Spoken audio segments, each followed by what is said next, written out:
right now my left shoulder is lower than my right, and I'm going to imagine all the way into impact that it stays that way. Now, in reality, like right now they're kind of levelish, right? Yeah. But as soon as I had my hand on the club, they would end up at an angle, right? But when you're drilling this without a club, you want to imagine the left shoulder stays lower than your right, all the way in impact, and that's how I maintain my posture. As soon as I start doing this, my spine's going into all kinds of crazy angles, so shoulder stays down the whole time. Good. Good. Post up, left shoulder down. Make sure your weight, now you didn't shift laterally enough. So the squat to square is not all the weight shift? That's part of it? It's part of it, right? Exactly. So when you're here, let's say you're 75, 80% on the right, squat to square, get back to 50-50 is kind of your vision, right? And then as you keep going, that's when you end up 80, 90 on the left. Okay. By the time you get to impact, you should be 80, 90% on the left side. And what shifts the weight from here over? Is it the oblique pulling? It's partly, well, the oblique is more rotational, Mm-hmm. so that helps a little bit, but that you can move just your oblique and never shift your weight laterally at all. So that's where I like to feel. I've described this in a bunch of different ways on the site, and it's kind of a difficult one to feel because most people don't have any association with their adductors, the muscles on your inner thigh. So I think the easiest way to think about it, as you go here, if you think about kind of sitting into this left side, as you're moving your knee over, you can see that my belt buckle is moving laterally. Well, I'm doing this. I'm almost kind of falling into this weight shift to the left. That gets me, this I'm probably 65, 70% here. But just by making that little kind of sit into the left with that squat to square move, increase in the knee flex, it's like I'm almost tumbling over to the left side. And then that gets the weight shift done. Right. Okay, so now to do that, hold out it. There you go. And just kind of sit more into the left. So as you do it, exaggerate it. Like increase the knee flex even more. There you go. And then you can feel more weight transfer. And now you've got extra load to push up off of there. There you go. Now we're posted up all the way over. Good. Literally like almost into that heel. Yeah, exactly. Like you're sitting into your ankle. I don't like the term heel so much. You got to be careful with that because that's too far back here. Think about it, just like sitting in, like the same way that you would be doing a squat. If you're going to do a squat correctly, you don't want to be out on the balls of your feet. You don't want to be back on your heels. It's right through the center of your ankle, middle of your foot. That's what you want to be feeling here as well. There you go. Perfect. That stays a little on the It ground. just rolls in just exactly like you did there. It was all perfect. Nice.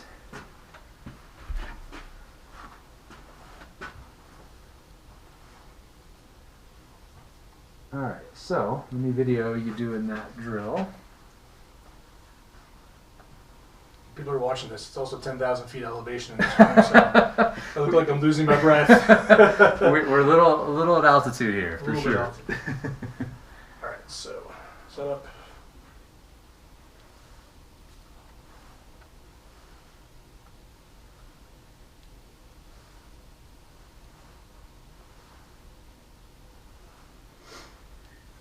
All right, let's take a look at that one.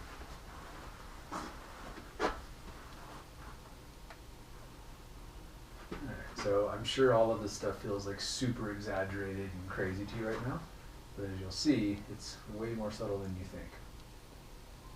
So if we put a line on your knee, see how it moves right away? Mm-hmm. It's okay, it's going to move a little bit, but that's you feeling like it's not moving at all. It doesn't feel like it's moving at all to me. Right? It's moved an inch or two immediately. But again, it's normal, but this is why we have to really watch this stuff with video cameras. Squat to square, so your shoulders are always square. They should still be closed. That's going to take some muscle and graining. Yeah. But now, as you post up, you do get into a pretty good position there. Maintain your posture perfectly. Left hip's gone back out of the way. Most people lose the tush line at this point, right? And so now you're actually staying. That squat move keeps you up against that line, that I just drew. Mm-hmm. And then as you stay up, you're posted up perfectly. Shoulders are a little bit open. Say they're there. Mm-hmm. They want them there. Right. 11 degrees difference. But this is how little, I mean, you can look at your swing as very little movement that's going on now, right? When you look at just the body, you take the arms and club out of it, you just focus on this stuff. This is going to be very easy for you to get, but you've got to recognize, okay, That knee's moving a little more than I thought at address. Part of it could be me, camera moving, but I can see your hips moving a little bit too. And then as you're coming down, you got to really key in on your shoulders staying shut as you start to work back. So from here, I was doing them together, right? Correct, exactly. There you go. That's great. That's new. And keeping the shoulders back, yeah, it's a big challenge. The easiest way to feel is at first, have somebody hold them. You found how much more resistance you have here now, right? Yeah. This is what you're trying to create during the transition, is this feeling. When I hold your shoulders, do you feel how much more muscle activation you have? Feel Right it's sort of like a spring now. Exactly, right? And Most people want to unload this right away and they never get this feeling. When you do this correctly, you're going to feel like by the time you get right here, you've got so much built up energy that it's easy to release the snot out of the club. And as soon as you unload this right away, it's like you're getting ready to jump. All right, I'm going to jump up, touch the ceiling. And I'm all sprung up. And I stand up and then I try and jump. Right? That's what you're doing by opening your shoulders. But if I stay here and I start to unwind, I'm saving up all this energy until my hands get here. And when I post up is when all of this stuff releases with speed. It only happens from here to there. That's why that 9 to 3 drill on the side is everything. If you learn to do this right, you're learning how to store this energy, keeping it rotated against your lower body, and post up and release. That's what you need to feel when you start down.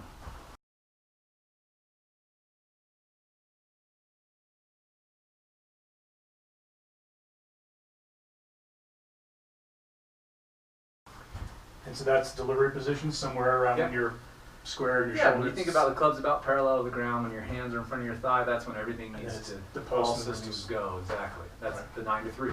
From there to there is all that matters. So basically what you're doing now is I'm fighting you and you're going to use your legs to overpower me. Without doing Legs and core. the cheat slide thing. Correct. And you'll feel when you squat down a little bit that gives you a little more leverage against me pushing against you, right? Now post up. Boom. Now your shoulders. And then you can feel it wants to go that way. Yeah, exactly. From there, you're done. Your whole body's done. The only thing you do from once I got you to here is you just do that. Just let the club release. Yeah, because your body's not going to move anymore. You're not going to try and turn your shoulders. The post-up move is the end of the golf swing. If you could stop at impact, I would, but there's just too much speed left there. So that's what you're trying to do, is get all of this stuff just to get back to shoulders square, hips open, posted up. And the body's done its job and Done. And It just just needs to chill out. momentum. There's so much leverage in your wrists and so much momentum that's been built up by this whole process that all you've got to do is just let the club go. Like you're done. You've done all the heavy lifting. If you can just do this little part right with your body, everything else is on autopilot.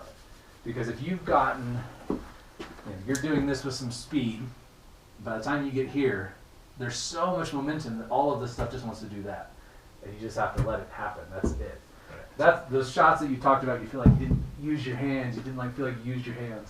You probably used your body better that day, and then it just kind of fell apart. And now you're learning how to get back to that point every single time. But the whole golf swing is this. This is what I try to get people to understand: is if you can just do this body movement that you're doing, it's 95% of the entire swing. Everybody gets so fixated on everything else: the arms, the hands, the plane, the grip, this, that, and all that stuff. And if you do that, then you're just chasing your tail forever, because this is the motor of the swing. Right. That stuff is here. This is all just getting transported. So obviously it's more natural for you, but for me, is there something I can feel to help resist this from turning with the squat move? Like I'm trying to get ready to feel for it. Like so I'm here. It's kind of almost just like That's it. learn to just sort of almost pull it the other way for a while to feel like it's not moving together. When you look at most golfers, elite level golfers, their upper body is still kind of going back a little bit during the backswing, during the transition, while the lower body starts to initiate it. It doesn't need to be this aggressive, right? I'm really getting you to feel something pretty extreme, and then we're going to back that down by 50% in the real swing, because it's happening fast and we just don't need to overdo it like that, right? But what you're doing right now is building up to the point where as this happens fast, your arms and hands and shoulders are still going to be going back, while you're starting that little squat back into the left side. That's going to give you that extra 10 degrees of separation. That's going to buy you that extra time for your shoulders to stay back a little bit longer. This is slow and static and there's no momentum. Exactly. It's going to feel like super intense and all of that. But once you speed up and we get some pace into it, some rhythm into it, then it'll be really simple. But we got to go at this pace first. Okay. Use your legs to overpower me and your core and post up. Run. That's impact. So your shoulders are going to be nice and level. Remember, I want you to feel like this left shoulder is always lower than your right. So go back. Right. So left shoulder's low. Keep it low the whole time. That'll help you stay shut. Post up. It does. My tendency is to pull it up, isn't it? Right, exactly, yeah. So when you watch yourself in the mirror, just imagine that once it goes back and it's lower than your right, during the entire downswing it stays lower than your right. It doesn't. But you're going to imagine that it stays lower than the right all the way into impact. My shoulders felt shut at impact there. It felt They were. Lower than, see, that's already higher. So am I doing that? Yeah, exactly. Good. So watch yourself in the mirror so you don't move your shoulder. No. There you go. Legs, relax. There you go. Post up. So don't try to get so open. So the reason that you're fighting this a little bit is you're really, and this is again, you have all this muscle activation that you're not used to, and you're like, I'm going to use this and crush this little shred. Right? So as you're doing this, it's just going to be a little bit more relaxed as you get comfortable. Do you feel pretty? Yeah, you're going to, because you have muscle load that you're not used to. When you stretch these fibers, they want to spring back, and so it's natural. That's what I'm saying. Once I turn you loose with this for a while, if you really keep trying to feel that, you're going to be crushing the ball, but you're going to be spraying it all over the freaking place. And you'll hit it 50 yards further and have no idea where it's going because you have the capability to do that. And it's kind of addicting. And I went through that stuff myself when I was younger, and I was like, I can hit it 350. I'm going to hit it 350 every single time now because I can. But I could also hit it into the street. So the trick is just learning to understand it doesn't need to feel that aggressive intense, but at first when you're going slow, it will. So the purposes of like learning new motor pattern and doing this at home reps from the mirror, I should do this exaggerated version of it for a while. At first, it doesn't necessarily have to be that long. I mean, it may just be in this lesson, and then you start to. Well, my goal is to move you past that as fast as I can. So as long as I see that you're doing the movements correctly, then I'll start to recognize when you start to be overdoing it so much that there's so much tension here that you can't move on to the next step. Right. And that's sort of like, okay, soften up, relax, we'll add a little pace to it. And as soon as I tell you to add pace to it, you won't be able to be that tense. Right now you're going at a 1/10 Glacial back. pace, Yeah, exactly. So it all kind of balances out as we work through this. Right. Yeah, finish your turn. There you go. Good. Yep, that's it. Don't stop. Okay, stop right there. I want you to look in the mirror. So you didn't quite get over to neutral, so keep shifting laterally. I'm not far enough to the left. There, yep, all the way to there you go. So that means it's going to be straight. There. Okay. So you just need a little bit more lateral movement, tiny bit. So the squat is about halfway as far as it needs to go. And Yep, and then you're going to keep going as you come down into impact. Squat. Yeah, keep going. Perfect, that was it. There you go. I can feel it in my foot. Good. You're going to Instead of feel. feeling completely flat, it feels just a little bit more on that side of the. You want to kind of stay to the middle part of the foot. And subtle feeling. That's what Yeah. it felt like to me. Just be careful because as we add pace to this, you may start going like this, right? So feel kind of medial. Like feel more on the inside of your foot right now. And then as you get all the way over, it should be centered right over the foot. Like your foot should be flat on the ground, perfectly anchored. You should feel like you can really stay stable there.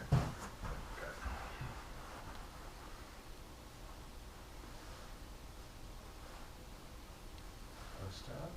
Shoulder keeps going up. Yeah, that's normal. Work on that. Left knee is going a little bit too far during that transition, going past your foot. On the squat. On the squat move, exactly.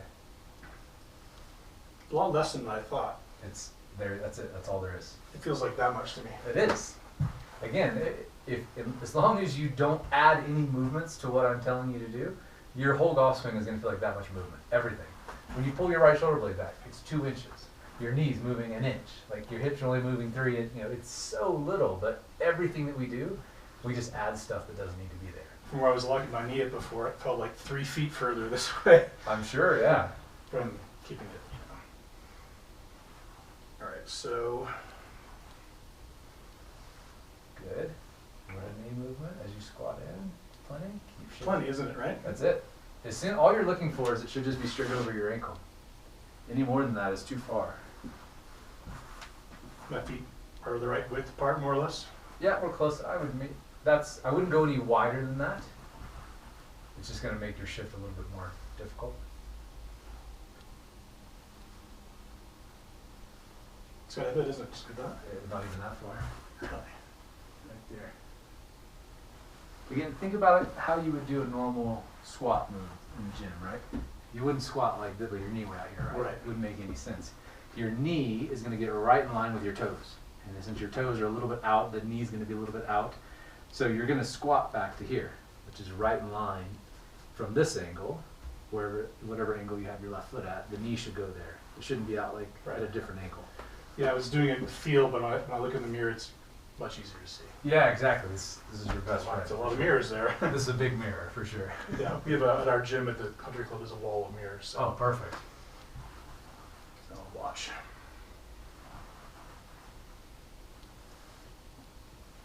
Yeah, that's it. That's all there is to it. And then post up your left shoulder down.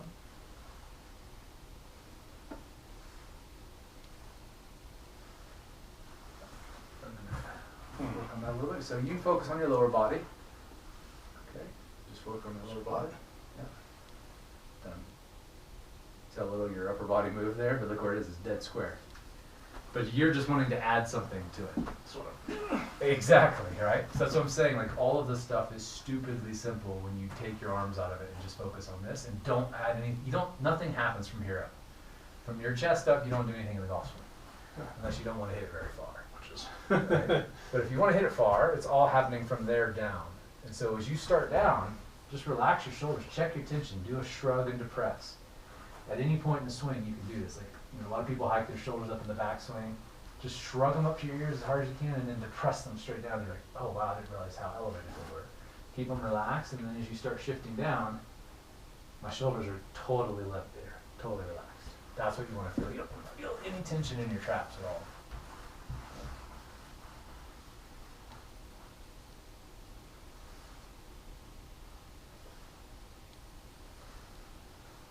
Okay, stay right there.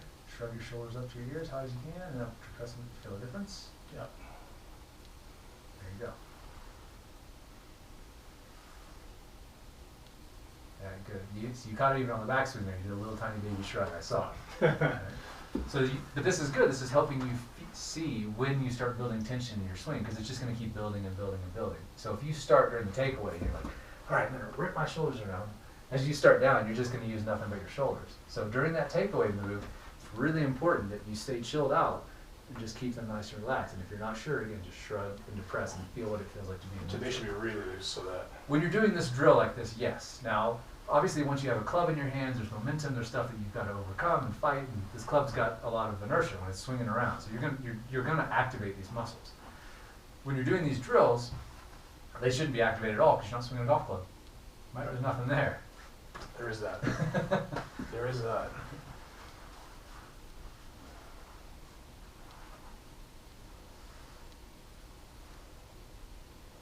Yeah, so you're doing nothing but using your core, your legs. It feels kind of from here, 20s. Then you just understood the golf swing. That's it. It's from here down. I refuse to believe it's that simple. Believe it. I have to say, I think it's one of the reasons that I think your roadshow thing is such a success is that you said it in all your videos a 1,000 different ways. But to see kind of regular old people go, really, that's it? Or let me describe that's all it takes. It's kind of eye-opening in a way, It's been the feedback that we've gotten. A lot of people, when we first did these videos, are like, it's nice seeing you demonstrate the movements, but you're doing them correctly. And even if you try to exaggerate it, you don't exaggerate it in the way that I do it or like a typical amateur golfer would. So that's probably been the number one takeaway is most people seem like, I look exactly like that person. And so I know exactly what he's doing. And you start to kind of see like, oh, if I just go through this sequence, and I mean, every single one within 30 minutes or an hour is like looking completely different. I'm like, this stuff is so simple. It's shockingly stupidly simple, but you just have to pay attention to going through the sequence. You have to learn it in that 5-step process. There was one of them, not to disparage him, but he was also not look particularly pretty beginning, and it was just like a whole different guy by the end. Yeah. Pretty cool. It doesn't take long if you go through it in sequence, but if you ignore these, what I find most often is people ignore the smallest, seemingly innocuous details, like a setup detail. In your case, it's the knee moving a takeaway. Anybody looking at that swing would be like, it's not that big of a deal, right? I see like, oh, well, this is a huge, and it was the first thing I mentioned, the first thing I pointed out, like, all right, this is probably going to lead to a chain of events that's going to lead to a lack of power. Somebody else is going to look at the right knee straightening up and saying, What's the big deal? who gives a shit? Right. I look at that and say, oh, that's going to affect this, this, and this down the road, so it may turn into this. And by the time we got to impact, we saw, oh, there's the flip. Right, there it was. So it's, again, it's all causality. It's all cause and effect stuff. And if you just understand the underlying cause and what pathway something like that will lead to, that leads to hips over rotating and no stored energy in your trunk. Right? What it leads to, right? So, and it typically a club that goes to the inside. Now your club went up perfectly. It was shut, but path and stuff was perfect. So you didn't have that. So at least I could tell like your upper body and your arms had a clue as to where they needed to be in space. That's just my love of Davis Love, the third skull swing, even though he's about that tall. I love his swing. It's great. There's a lot of RSD fundamentals in there, and he's still one of the longest hitters on the planet in his 50s, right? But he just takes advantage of leverage and whip. All right, so let me see you do these drills again, and we're going to put it on video and take another look.